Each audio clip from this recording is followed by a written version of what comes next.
নমস্কার, আজকের নতুন ভিডিওতে আপনাদের সবাইকে স্বাগত। আজ আমি আপনাদের স্কেলিটন লিভস তৈরি করে দেখাবো। এর জন্য আমি কয়েকটা অশ্বত্থ পাতা নিয়ে নিয়েছি।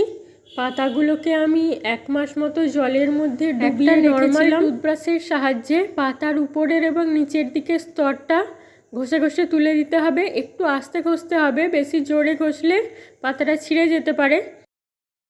তারপর এই পাতাগুলোকে জল দিয়ে পরিষ্কার করে ধুয়ে নিয়ে একটু শুকিয়ে নিলেই তৈরি হয়ে যাবে স্কেলিটন লিভস।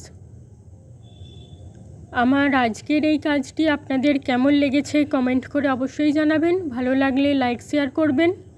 আর এই রকম নতুন নতুন কাজ দেখতে চাইলে আমার চ্যানেলটিকে অবশ্যই সাবস্ক্রাইব করে রাখতে হবে। ধন্যবাদ।